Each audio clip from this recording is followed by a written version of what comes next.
Hello guys, Hare Krishna. Welcome to our YouTube channel. I hope आप सब अच्छे होंगे। तो आज हम लेके आए हैं स्पाइन रिकवरी सीरीज का थर्ड एपिसोड, जिसमें हम शेयर करने वाले हैं कि डिस्क बल्ज होता क्या है और हमारा एमआरआई रिपोर्ट भी आपके साथ शेयर करने वाले हैं। इससे पहले वाले वीडियो में हम शेयर किए थे कि हमारा जर्नी फर्स्ट मंथ का क्या था, हम कैसे एमआरआई रिपोर्ट तक कैसे पहुंचे, और अब हम आपके साथ शेयर करने वाले हैं mainly disc bulge, what is disc bulge and about the MRI report. Hello guys, मेरा नाम नीतीश है एंड मैं L4 L5 and L5 S1 injury का सर्वाइवर हूँ। सर्वाइवर तो नहीं कहूँगा बट मैं 90% हील कर चुका हूँ और मैं खुश हूँ कि मैं इस हद तक अपने आप को रिकवर कर चुका हूँ। और बट मैं गाइस एक बात कहना चाहता हूँ, स्पाइनल वर्टिब्रा की जो इंजरी होती है ये उसी को पता है, ये जिसको होती है। एंड जो भी सिम्टम्स होता है इसका, जो भी पेन इफेक्ट्स होता है इसका, एंड टॉलरेबल नहीं होता है, इसलिए इसको टैकल करना इतना आसान नहीं होता है। बिकॉज सिर्फ फिजिकली नहीं, मेंटली और साइकोलॉजिकली भी आपको स्ट्रांग होना पड़ेगा इस चीज से डील करने के लिए, जो कि हम एक्सपीरियंस किए उसके बेसिस पे मैं आपको ये बता रही हूँ। एंड द प्रॉब्लम इज कि सिर्फ आपको फिजिकली पेन नहीं होता है, मैं आप मेंटली भी वीक होते जाते हो कि मैं डील कर पा रहा हूँ कि नहीं, मैं निकल पाऊंगा कि नहीं इस चीज से। तो इनके साथ भी वही हुआ था। एंड कुछ लोग ऐसे होते हैं कि टॉलरेट करने का उनके पास उतना पेशेंस नहीं होता है। So what do they do is either they opt for surgery, क्योंकि डॉक्टर बोल देते हैं कि आप सर्जरी करवा लो। तो वो पेशेंटली रिसर्च नहीं कर पाते हैं, उनके पास इतना इनफ टाइम या तो नहीं होगा, या तो इतना नॉलेज भी नहीं होगा कि रिसर्च करें, या फिर टाइम नहीं होगा, जो भी। And they opt for surgery और तुरंत सर्जरी करवा देते हैं, जो कि लाइफ का सबसे बड़ा डिसीजन होता है, रॉन्ग डिसीजन होता है।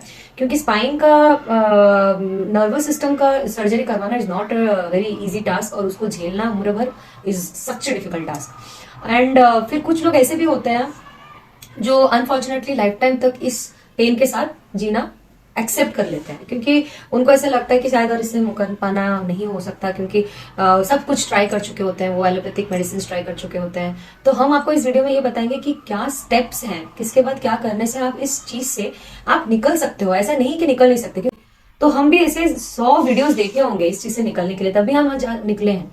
तो इसलिए हम भी चाहते हैं कि हमारे जर्नी हम दूसरों के साथ शेयर करें, ताकि इनके जैसा अगर कोई हो तो मोटिवेट हो सके और इस चीज से डील करने का साहस जुटा सके। और हाँ गाइस, इसमें आपको एक चीज रखनी पड़ेगी, पेशेंस। जो only the key to success. और इसमें ये 1-2 महीना में ठीक होने वाली चीज नहीं है, 6 से लेके 1 साल, 1 साल से लेके 1.5 साल भी लग सकते हैं। मैं भी इनको बहुत मोटिवेट की थी, क्योंकि आप भी बीच में मैं भी डिमोटिवेट हो गया था। क्योंकि patience is only the key to success. कि सच में इससे निकलने के लिए पेशेंस ही काम करता है। इसके अलावा मेडिसिन जितना काम करेगा, पेशेंस भी उतना ही रखना पड़ेगा। बस भगवान पे भरोसा रखो और खुद पे भरोसा रखो और पेशेंस रखो और अपना काम करते चलो। बस we are not doctors, we are not going to describe all the things that are exactly like up to the grade and all. Whatever we have experienced in our recovery journey, that I am going to share with you all. We are going to share with you all कि उसके basis में ही हम आपसे share करने वाले हैं। तो अगर आपको हम पे ट्रस्ट है तो आप इस चीज को नोट डाउन कर सकते हैं। नाउ ये है वर्टिब्रल सिस्टम।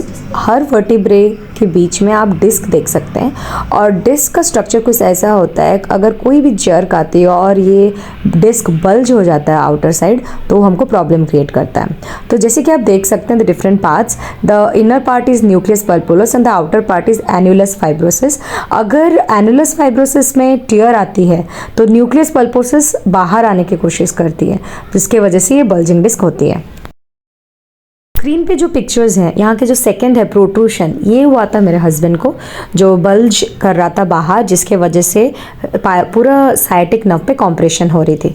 यहाँ पे आप देख सकते हैं बल्जिंग डिस्क के कारण स्पाइनल कॉर्ड के जस्ट पीछे से जो भी नर्व्स पास कर रहे थे, मेनली जो साइटिक नर्व था वो कॉम्प्रेस हो रही थी। थोड़ा बहुत आइडिया हो गया होगा कि डिस्क बल्ज क्या होता है। तो अब हम शेयर करेंगे इनका एमआरआई रिपोर्ट। तो गाइस मैं लेके आता हूँ, बने रहिए। जो रिजल्ट आया है आप अगर पूरा गो थ्रू करेंगे आपको पता होगा। एंड सबसे पहले जो टेबल में आप नोटिस कर लो, वहाँ पे स्पाइनल कैनल डायमीटर्स, जो कैनल का डायमीटर्स होता है, उसमें L1 L2 10 mm है, L2 L3 21 mm है, L3 L4 19 mm है, L4 L5 थोड़ा सा कम है 17 mm है, but that is little bit okay. But सबसे ज्यादा प्रॉब्लमेटिक कहाँ पे है, L5 S1 जो कि 11.7 mm है। 16 mm होना चाहिए, एटलीस्ट 17 अराउंड 18 अराउंड होना चाहिए, और ज्यादा ज्यादा एटलीस्ट 16 भी होता तो भी चलता। लेकिन ये डायमीटर इतना कम हो गया, उसका मतलब जो डिस्क है वो काफी बाहर निकल गया है, इसके वजह से डायमीटर कम हो गया। दैट उसके बाद क्या होता है, बल्ज होने के कारण उसके साइड से जितने भी नर्व्स पास होते हैं वो नर्व्स दब जाते हैं, कॉम्प्रेस हो जाते हैं। And the main important nerve which comes out from the spinal cord is sciatica nerve which goes down straight towards the foot. तो वो जो पूरा नर्वस सिस्टम है जहां से ये बल्ज हुआ है, जहां पे ये नब्ज दब रहा है, उनका लेफ्ट पैर पूरा कमर से लेके पूरा पैर नीचे फीट तक बहुत प्रॉब्लम हुआ था, पूरा साल ये झेलना पड़ा। सिम्टम्स आपके क्या क्या थे वो आप शेयर कर दीजिए। जैसे कि टिंगलिंग होना, बर्निंग सेंसेशन होना, पेन होना, ये सब हो रही है। और सर्टन पॉइंट्स थे पेन का, जैसे कि थाई हो गया, काफ हो गया, एड़ी हो गया, ये सब और हो रहा फुट के जस्ट नीचे वाला पार्ट है ना, वहां पे एक पॉइंट पे कंटिन्यूअस बर्निंग जैसा होना, टिंगलिंग सेंसेशन होना। तो ये चीज सह पाना इतना आसान नहीं था। और आप कितने देर तक खड़े हो पाते थे? Hardly I think 10 to 15 minutes तो खड़ा हो सकता था। उससे ज्यादा नहीं खड़ा हो सकते थे। और डॉक्टर फिर एमआरआई हम लोग करा लिए। एमआरआई करने के बाद रिपोर्ट लेके हम डॉक्टर के पास गए, जिग्नेश प्रजापति। उन्होंने हमको ये बताया कि आप पहले फिजियो भी करा लो, फिजियोथेरेपी करवाओ, अगर फिर भी आपको ठीक नहीं लगता है तो आप you have to go for surgery, इसके अलावा और कोई उपाय नहीं है। तो हम बहुत डर गए थे कि सर्जरी अब ये कैसे हो सकता है, स्पाइन सर्जरी तो इतना बड़ा, इतना टेंशन देने वाला बात है, क्योंकि इतना इजी नहीं होता है, राइट? आपको सबको भी पता होगा कि स्पाइन इंजरी क्या होता है, उसका सर्जरी बाप रे बाप, we can't think of it actually. तो पूरा दिन हमारा स्ट्रेस में ही था। फिर हम फैमिली को भी इन्फॉर्म किए कि ऐसे ऐसे बात हुआ है, बट हम खुद ही नहीं करना चाहते सर्जरी। और फिर हम जिससे भी पूछे, दे ऑल्सो ऑल डिनाइड कि नहीं, सर्जरी नहीं करना चाहिए। फिर हम लोग यूट्यूब पे भी सर्च किए थे कि सर्जरी कराना सही है कि नहीं है, तो सबको यही बोल रहे थे, जितने भी एक्सपीरियंस डॉक्टर्स थे और एक्सपीरियंस जिसको ये एक्सपीरियंस हुआ है, जो जिसको हो चुका है, वो लोग भी बोल रहे थे कि नहीं, सर्जरी नहीं कराना चाहिए। पहले आप एलोपैथी और होम्योपैथी हो गया, फिजियोथेरेपी हो गया, आयुर्वेदिक हो गया, ये सब ट्राई करना चाहिए। हाँ, उसके बाद एलोपैथी सी, एलोपैथिक तो उतना मेडिसिन, इसमें कुछ एलोपैथिक में तो कोई मेडिसिन इतना नहीं होता है, नॉट दैट मच। विटामिन वगैरह जैसे vitamin D complex and all, कुछ विटामिन B12 वो सब ले सकते हैं, लेकिन पेन को कम करने के लिए एक ही चीज है, pain killer. Nervous pain killer होता है, नर्व पेन का के लिए जो आता है, जैसे कि क्या होता है वो इबुप्रोफेन एंड ऑल, डायनेमार एंड ऑल, तो वो सब पेन किलर होता है। वो सब आप खाओगे, एक हफ्ता आप ठीक लगेगा, फिर उसके बाद जो बात को वही बात हो जाता है। तो एलोपैथिक का इसका इलाज अभी तक तो आया है नहीं, रिसर्च उतना आगे गया नहीं है साइंस कि इसका सोल्यूशन बस मेडिसिन से ही ठीक हो जाए। तो एलोपैथिकली मैं तो नहीं बोलूंगी कि एलोपैथी आपको अगर ट्राई करना चाहिए तो विटामिन रिलेटेड जो भी मेडिसिन है वो डॉक्टर जो सजेस्ट करते हैं वो आपको लेना चाहिए। लेकिन पेन किलर आप जब तक बहुत ज्यादा पेन नहीं होता है और आप टॉलरेट नहीं कर पाते हो तब तक आप पेन किलर अवॉइड करना चाहिए। तो सबसे पहले तो जब हमको ये पता चला एमआरआई के बारे में, तो डॉक्टर जैसे बोले थे हमको फिजियोथेरेपी, तो हम फिजियोथेरेपी कराने के लिए गए। और बहुत ही अच्छा डॉक्टर है यहाँ पे, हम अहमदाबाद में न्यू CG रोड में डॉक्टर उमंग दर्जी करके एक डॉक्टर है, एक्टिव लाइफ में उनका क्लिनिक है। और उनका सिर्फ एक ही ब्रांच नहीं है, बहुत सारे ब्रांचेस है। और एक ब्रांच है शाहीबाग में, हाँ, बड़ी वाली ब्रांच है। हाँ, घर के करीब में न्यू CG रोड था, तो हमारे लिए वो इजी था कि हम उधर जाके फिजियोथेरेपी कर सके। तो वहाँ पे हम ज्वाइन किए। पहले तो हम 3 मंथ्स के लिए ज्वाइन किए थे। डॉक्टर सजेस्ट किए थे कि आप अभी 6 मंथ्स के लिए ज्वाइन करो, बट हमारा एक्सपीरियंस ये था कि हमारा ये बोलना था कि पहले हम देख लेते हैं 3 मंथ्स कैसे रहता है, थोड़ा बहुत चेंजेस होता है, then only we will pay for next 3 months. तो हम 3 मंथ्स किए। तो ऐसा फर्स्ट 3 मंथ्स में तो इतना खास अंतर हमको नहीं पड़ा था, पता नहीं चल रहा था, एक्चुअली हो रहा होगा but we were not aware of it कि हमको कुछ डिफरेंस पता चल रहा है। फिर हम और 3 मंथ्स किए, डॉक्टर सजेस्ट किए कि आप कंटिन्यू करते ही रहिए। फिर और 3 मंथ्स किए, तो थोड़ा बहुत थोड़ा, लेकिन इतना मतलब अगर हम 100% देखें तो उसमें से हम सिर्फ 10-20% ही हम लोग को थोड़ा सा आराम लग रहा था। और जब फिजियो करके आ रहे थे तब तक आराम लग रहा था। फिर जब उसका इफेक्ट थोड़ा सा कम हो जाता था, रात को फिर तकलीफ होती थी, ज्यादा देर खड़ा नहीं हो पाते थे, तो ये सब कंटिन्यू था। फिर हमको बहुत मोटिवेट कर रहे थे कि आप पेशेंस रखिए, सब ठीक हो जाएगा।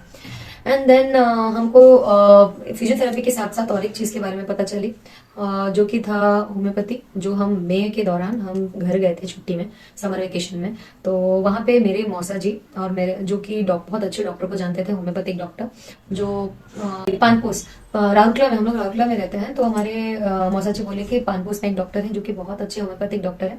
तो फर्स्ट हम वहां पे कंसल्ट करने के लिए गए। पहले तो हम उनसे फोन पे कंसल्ट करके ऑर्डर रिसीव करवाए थे हम, मतलब अहमदाबाद में। उसके बाद कंटिन्यू करवाए थे। और उसके बाद हम मई में जब गए थे तो ब्लड की और वो कुछ मेडिसिन दिए थे।